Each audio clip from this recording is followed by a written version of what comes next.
बिस्मिल्लाहिर्रहमानिर्रहीम। अस्सलाम वालेकुम। यूट्यूब चैनल पर तारिक मतीन आपको खुश आमदीद कहता है।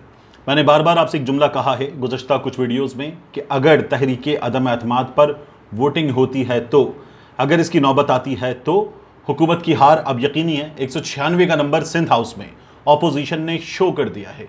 196 अरकान वहाँ पर मौजूद थे। फवाद चौधरी के कज़न फ़र्रुख अल्ताफ़ भी मौजूद थे और आमिर लियाकत हुसैन भी सिंध हाउस में मौजूद थे। तो ये लोग वहाँ मौजूद थे। इससे पहले लोग वहाँ पर देखे गए हैं। अपोजिशन के साथ मुत्तहिदा कौमी मूवमेंट मिल चुकी, बाप पार्टी मिल चुकी। इन हालात में वज़ीर आज़म इमरान खान साहब ख़त की बात कर रहे थे और फिर हमें बताया गया कि इमरान खान साहब आज कौम से खिताब करेंगे, सीनियर सहाफ़ियों को ख़त दिखाएंगे। सीनियर सहाफ़ियों को ख़त दिखा दिया गया है। कुछ चीज़ें मैं आपके सामने पहले रख दूँ, फिर इस ख़त पे आऊँगा। वज़ीर आज़म इमरान खान साहब का जो कौम से खिताब है वो खिताब मौखर हो गया है। लफ्ज़ मौखर इस्तेमाल किया गया है, ताख़ीर से है। तो इसका मतलब है कि यह खिताब आगे चला गया है। यह खिताब कल हो सकता है, यह खिताब परसों हो सकता है, उसके बाद किसी वक्त हो सकता है। पार्लियामेंट के इन कैमरा सेशन में ये ख़त जो सहाफ़ियों को दिखाया जा चुका, अपोजिशन को भी दिखाया जाएगा। हुकूमत ने फैसला कर लिया है।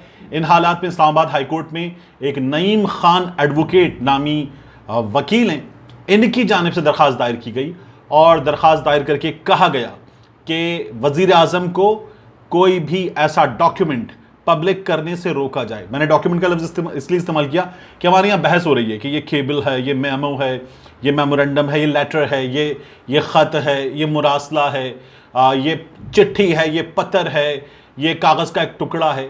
बात यह है कि एक पीस ऑफ राइटिंग है। मज़ीद इसकी डिटेल्स सामने आ गई हैं, वो मैं आपको बताऊँगा। लेकिन इस्लामाबाद हाई कोर्ट ने फौरी तौर पर एक ऑर्डर जारी कर दिया है। वो बेशर्म तमाम के तमाम जो कुछ देर पहले तक फुदक रहे थे कि कोई ख़त नहीं है, कोई ख़त नहीं है, इमरान खान झूठ बोल रहे हैं, इस वक्त अपनी हुकूमत बचाने के लिए ड्रामा कर रहे हैं, वो तमाम बेशर्म अब इस बात पे खुशियां मना रहे हैं कि इस्लामाबाद हाई कोर्ट ने रोक दिया है। हमारे यहाँ ऐसे नमूने भरे हुए हैं, टेलीविज़न चैनल्स में, अखबारों में आपको ऐसे बेतहाशा नमूने मिल जाएंगे। ये नवाजिए इस वक्त बाकायदा मुलाजिम सहाफ़ी ये तमाम हरकतें करते हुए आपको मिल जाएंगे जो अब इस बात पे खुशी मना रहे हैं। कुछ देर पहले तक ये लोग बोल रहे थे कि कोई ख़त, कोई लेटर, कोई धमकी नहीं है, इमरान खान की जानिब से झूठ बोला जा रहा है। इस ख़त के बारे में कुछ बताने से पहले आपको बताऊं, army chief general Qamar Javed Bajwa साहब से आज इमरान खान साहब की बहुत थोड़े वक्त में 2 मुलाकातें हुई हैं। इमरान खान साहब से जिन सहाफ़ियों ने मुलाकात की उनमें 14 सहाफ़ी शामिल थे। इनमें काशिफ अब्बासी शामिल थे, अरशद शरीफ शामिल थे, फरिया इदरीस साहिबा शामिल थी, हबीब अकरम साहब शामिल थे, कावर घुमन शामिल थे, इसमें अतर काज़मी शामिल थे, इसमें रहमान अजहर शामिल थे, इसमें कुछ दीगर नाम हैं सहाफ़ियों के, वो शामिल थे। और ये जो 14 सहाफ़ी हैं, इन्होंने वापस आकर जो चीज़ें बताई हैं, उन चीज़ों में आपको बड़ी हैरत होगी कि क्या कुछ निकला है। और सहाफ़ियों को इस ख़त के मुंदरजात बताए गए, ख़त दूर से दिखाया गया, ख़त के मुंदरजात बताए गए हैं और ख़त के मुंदरजात में भी कुछ लफ्ज़ रिप्लेस कर लिए गए हैं। मतलब मैं अगर कहूँ कि कुछ लफ्ज़ रिप्लेस कर लिए गए हैं तो रिप्लेस को आप समझ लें कि ऑल्टरनेट कर दिए गए हैं, बदल दिए गए हैं, और ये ताकि एग्जैक्टली वो वर्ड्स ना जाएं, वो ना पता चले। ऑफिशियल सीक्रेट एक्ट के तहत ये हुकूमत ने काम किया है। फरिया इदरीस साहिबा जो है वो ट्विटर पे बताती हैं कि हमें क्या बताया गया। उनका ये कहना है, in the transcript that consist of more than 4 pages, 4 से ज़्यादा सफ़ात है इसके, this conversation carries the word VONC। इस कन्वर्सेशन में VONC का वर्ड है, vote of no confidence and Imran Khan multiple times. बार बार वोट ऑफ नो कॉन्फिडेंस और इमरान खान का वर्ड इसमें है। यह 7 तारीख को जमा हुआ, 8 तारीख को तहरीक अदम एतमाद सामने आ गई थी।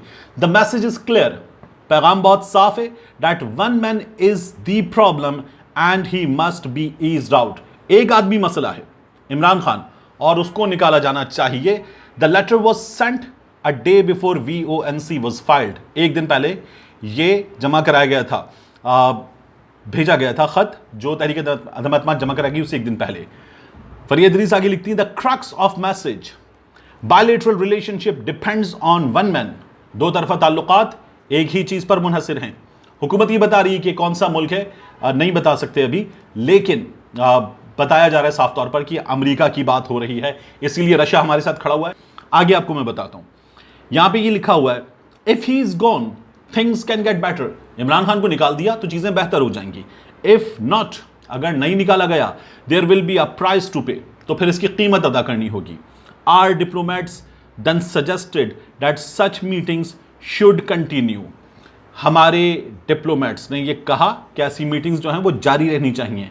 दे were told clearly that there will be no further talk until he goes. और हमारे डिप्लोमेट्स को यह बताया गया कि कोई बात नहीं होगी जब तक इमरान खान को निकाला नहीं जाता। All the letter being circulated and insinuated on social media are fake. इस सिलसिले में जो भी दावा कर रहा है कि उसके पास ये खत है वो फेक हैं। The original letter was shown to the cabinet by PM Imran Khan. काबीना को दिखा दिया गया इमरान खान साहब की जानिब से। The shocking contents and language left the ministers in disbelief. काबीना के अरकान को भी यकीन नहीं आया कि इस किस्म की लैंग्वेज यूज की जा सकती है। अब बात ये हो रही थी कि किसने लिखा, किसने भेजा। जी हुकूमत को उनके एक सफीर ने बैरून मुल्क से भेज दिया। ये मिनट्स हैं जो उन ऑफिशियल्स से, दूसरे मुल्क के अमरीकी ऑफिशियल्स से पाकिस्तानी ऑफिशियल्स की मीटिंग हुई और अमरीकी ऑफिशियल्स ने अपने मुल्क की आला तरीन शख्सियत, जिसका मतलब है मुमकिन तौर पर जो बाइडन का पैगाम दिया कि अगर इमरान खान को नहीं निकाला जाता तो कोई बातचीत नहीं होगी और पाकिस्तान को कीमत अदा करनी होगी। पाकिस्तान के लिए, इमरान खान के लिए धमकी आमेज अल्फाज इस्तेमाल किए गए और हमारे यहाँ बेशर्मों की एक टोली है जिससे इस बात से गर्ज नहीं है पाकिस्तान के लिए अमेरिका क्या लैंग्वेज इस्तेमाल कर रहा है, पाकिस्तान को किस तरह जूते की नोक पे रखता है, हमारी इज्जत है या नहीं है। इन बेइज्जत लोगों को इस बात का एहसास नहीं है। इस लेटर में जो फरियद अली साहब ने कंटेंट्स बताए इसके, ये जो हमारे ऑफिशियल्स की यूएस ऑफिशियल्स के साथ मीटिंग थी, उस मीटिंग का, ये मैं आपको खबरों की बुनियाद पे बता रहा हूं, उस मीटिंग का मिनट्स जो हैं उसके वो वहां पर लिखे गए और फिर वो यहां हुकूमत पाकिस्तान तक पहुंचे हैं। ये क्लियर वर्ड्स में पाकिस्तान को बताया गया है कि आप इमरान खान को निकालें। और फिर उसके बाद ये तहरीक अदम एतमाद आई। मियां नवाज शरीफ हुकूमत कहती है इस तहरीक अदम एतमाद का हिस्सा हैं। Army chief general Qamar Javed Bajwa साहब ने 2 मुलाकातें की हैं इमरान खान साहब से और इत्तलात के मुताबिक इन मुलाकातों में DGI भी शरीक थे और ये बहुत अहम मुलाकातें थी। हुकूमत कह रही है अब भी, मैं आपसे कह रहा हूं कि अगर वोटिंग होती है तो हुकूमत की नाकामी यकीनी, हुकूमत अब भी कह रही है कि हमारी कामयाबी 100% यकीनी है।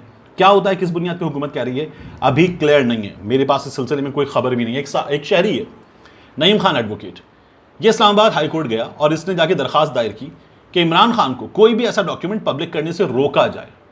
और फिर अदालत ने फौरी तौर पर हुक्म दे दिया कि अदालत ये तवक्को रखती है कि इमरान खान ऐसा कोई भी डॉक्यूमेंट ऑफिशियल सीक्रेट एक्ट की पाबंदी करते हुए पब्लिक नहीं करेंगे। काश हमारे यहां इंसाफ मिलता। लोग जाते हैं अपने प्यारे के मर जाने पे इंसाफ लेने जाते हैं और उसके बाद थक हार के निकल जाते हैं इस सिस्टम से कि हम इंसाफ नहीं ले सकते। अभी कुछ दिन पहले एक वाकया हुआ, एक खातून, उनका बेटा उनके साथ था, डकैती में मारा गया। पुलिस ने पकड़ लिया कातिलों को। उसके बाद उनकी अदालतों के चक्कर लगना शुरू हुए। बाप ने हाथ जोड़ दिए कानून के सामने, अदालतों के सामने कि मैं ये लड़ाई नहीं लड़ सकता, मैं ख्वार हो जाऊंगा। और 4 साल तक अदालतों के धक्के खाने के बाद उन्होंने पैरवी छोड़ दी। अदम पैरवी की बुनियाद पर मुल्जिम बरी हो गए। नाजिम जोखियों के इसमें क्या हुआ है, वो कातिल दुबई से उसको बुलवाया गया है जरदारी की जानिब से, वो वापस आया है। अब नाजिम जोखियों की बेवा कह रही है मेरे बच्चे हैं, मैं क्या करूं, मैं मजबूर हूं, अल्लाह इंसाफ करेगा, पाकिस्तान में इंसाफ नहीं है। यह है वो सिस्टम। और इस सिस्टम में ऐसे दरखास्त आती है, शहबाज शरीफ साहब को उसी वक्त सुना जाता है, 2 से 3 बार समाअत होती है और रात को शहबाज शरीफ साहब मुल्क से भागने की तैयारी करते हैं। यह है हमारा जस्टिस सिस्टम। ऐसे दरखास्त आती है, इमरान खान को रोको और अदालत कहती है इमरान खान पब्लिक नहीं करेंगे। यह है हमारा जस्टिस सिस्टम। और इस जस्टिस सिस्टम से भी इस मुल्क में खुद वकला को लड़ना है, इस मुल्क में एक आम आदमी को लड़ना है, नुमाइंदे को लड़ना है, इस पूरे मुल्क को लड़ना है। इस ताखीर से खुद जज साहिबान को लड़ना चाहिए कि ये कोई तरीका ही नहीं है जिस तरह से हमारे यहाँ ये नाम निहाद इंसाफ दिया जाता है। चाइना स्टेट मीडिया ने कहा है कि हम इमरान खान के साथ खड़े हैं। ये सूरत हाल बहुत तेज़ी से बदल रही है। हुकूमत अब भी पुर यकीन है, क्यों मेरे पास इसकी वजह नहीं है, लेकिन हुकूमत अब भी पुर यकीन है कि वो जीतेगी और जीत हासिल करेगी।